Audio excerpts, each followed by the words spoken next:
বলেন 29 million dollar বাংলাদেশের রাজনৈতিক পরিকাঠামো শক্তিশালী করতে দেয়া হয়েছে এমন একটি প্রতিষ্ঠানকে যার নামই কেউ শোনেনি, আর সেখানে কাজ করেন মাত্র 2 জন কর্মী। 29 মিলিয়ন ডলার তারা চেক পেয়েছে। কল্পনা করতে পারেন? শুক্রবার হোয়াইট হাউসে গভর্নরদের এক বৈঠকে তিনি কথা জানান। চিহ্নিত অপরাধী বলে জানায় নিরাপত্তা বাহিনী। তাদের প্রায় প্রত্যেকের বিরুদ্ধে থানায় এক বা একাধিক মামলা রয়েছে বলে জানানো হয়। ট্রাম্প একটা রহস্যের সৃষ্টি করলেন লাস্ট মোমেন্টে। দর্শক, বাংলাদেশে 29 মিলিয়ন ডলার অনুদান দিয়েছে যুক্তরাষ্ট্র। এই ঘটনার পর বাংলাদেশ ও সারা বিশ্বে তোলপাড় সৃষ্টি করে দিয়েছে। ডোনাল্ড ট্রাম্পের বক্তব্যের আসল রহস্য ইতিমধ্যে বেরিয়ে এসেছে। কে নিয়েছে এই টাকা? যে 2 জন ব্যক্তি নিয়েছে, সেই 2 জন ব্যক্তি ইতিমধ্যে ধরা খেয়েছেন। তারা কারা এই ভিডিওতে দেখতে পারবেন। এমনকি কোন সংস্থায় কাজ করে তারা এই বিষয়ে একটি গোপন তথ্য দিয়েছেন টকশোতে। সেই তথ্যগুলো আপনারা দেখতে পারবেন। না টেনে পুরো ভিডিওটি দেখবেন।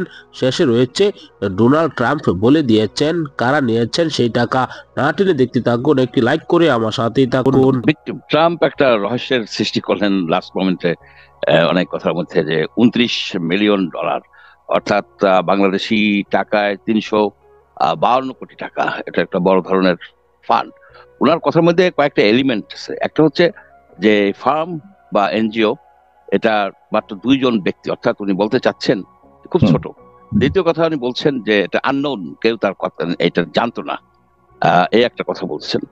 আর একটা কথা যে বোঝা যায়, ইমপ্লাই হয় যে এটা হঠাৎ করে সৃষ্টি হয় নাই, কারণ এই ফার্মটা এখানে $10,000 ওখানে $10,000 করে পেত। অর্থাৎ এই ইসের থেকে যেটা ফুটে উঠে, এটা ছোটখাটো একটা খুব ছোট একটা এনজিও, যে এরা বিভিন্ন জায়গা থেকে অনুদান পেত $10,000, এখানে তো $10,000, এবং হঠাৎ করে তারা $29 মিলিয়ন চেক পেয়ে গেছে, চেক। এবং তারা এখন বেশ রিচ। তারপরে তো উনি ওনার ক্যারেক্টারিস্টিক ওয়েতে বলছেন যে তারা এখন খুব ধনী হবে, বিজনেস ম্যাগাজিনে তাদের নামটা উঠবে। তো এইখান থেকে যেটা বোঝা যায় যে সে কাগজ দেখে বলছে, অর্থাৎ বিষয়টা সত্য। এখন ছোট এনজিও গুলি কারা, এবং তার মধ্যে দেখতে হবে যে আমেরিকার সাথে যাদের একটা ভালো সম্পর্ক আছে সেই ধরনের এনজিওই হবে। আমেরিকার সাথে যেসব এনজিও সম্পৃক্ত আছে, যেমন ধরেন আপনার সুজন বলেন, যে ডক্টর মতিউল আলম মজুমদার, আমি নাম ধরেই বলি কারণ তাতে হবে, কিন্তু ওনার এনজিও তো অচেনা না, এবং ট্রাম্পের এটার সাথে খাপ খায় না, কারণ ওনার এনজিও অনেক বড়। সুতরাং ট্রাম্পের দুজনের না এটা, এবং এটা আননোন কিছু না। সুতরাং আমরা তাকে এলিমিনেট করতে পারি, এবং যে সন্দেহ তালিকা থেকে এক ধাক্কায় আপনি এলিমিনেট করে ফেলতে পারেন। এবং আরেকটা আসে, যেটা আমি এক সময় চেয়ারম্যান ছিলাম, সিজিএস কেও এলিমিনেট করা যায়, কারণ সিজিএস এর স্টাফ 2 জন না, কমপক্ষে 50 জন স্টাফ, এবং এটা একেবারে আননোন না, ইট ইজ এ নোন। সুতরাং you can eliminate that also, যে ট্রাম্পের ইসের সাথে মিলে না। আমি মানে এই প্রসেস অফ এলিমিনেশনে এরপরে হতে হবে কি, যে আমেরিকান এমবাসির সাথে বা আমেরিকান গভর্নমেন্টের সাথে যাদের সম্পৃক্ততা আছে, পলিটিক্যাল বিষয়গুলি নিয়ে যাদের সম্পৃক্ততা আছে, যেমন আপনার অধিকার, আপনি দেখেন যে অধিকার কিন্তু আমেরিকান এমবাসির সাথে তাদের একটা সম্পর্ক ছিল, এটা সবাই জানে, এবং অধিকার খুব বড় অর্গানাইজেশন না। সুতরাং অধিকারের দিকে অঙ্গুলি কিছুটা হলেও করা ট্রাম্পের সাথে মিলে যায়। আর একটা অর্গানাইজেশনের সাথে মিলে যায়, সেটা হচ্ছে তারা আবার নিয়ে কাজ করে, নদী ছদি নিয়ে কাজ করে, সেটা হচ্ছে বেলা, এই যে বর্তমানে সৈয়দা রিজওয়ানা হাসানেরই, তারও কিন্তু ছোট এনজিও, তার মাত্র 1 জন স্টাফ, সে আর একজন নিয়ে 2 জন, দুজনেরই সে তারটা মিলে যায় একেবারেই। সুতরাং আপনি যদি বলেন বর্তমানে উপদেষ্টা, হ্যাঁ বর্তমানে উপদেষ্টা হওয়ার টাকা পাওয়ার সাথে উপদেষ্টা কন্ট্রাডিক্টরি তো না, বরং কমপ্লিমেন্টারি। এইটা আমার মানে ক্ষুদ্র বুদ্ধিতে যতটুকু আমি এনজিওদেরকে চিনি, এনজিওদের শুনি কথাবার্তা, তাতে আমার এই 2টা এনজিও আছে, এবং দে শুড কাম ফরওয়ার্ড, এবং বলা উচিত যে আমাদের যত ফাইন্যান্স আছে ওই ব্যাংক অ্যাকাউন্ট গুলি চেক করে দেখো। তা না হলে পাবলিকের মনে একটা সন্দেহ হবে। আমি যেমন ওপেনলি বললাম, অনেকেই কথাগুলি বলতেছে, আমিও কিছু একটা কল পাইছি, সেই জন্য যেহেতু আমি একটা কল পাইছি, পত্রপত্রিকা থেকে। সেই জন্য আমি জিনিসটাকে খোলাসা করলাম যে কারা হতে পারে, কারা হতে পারে না।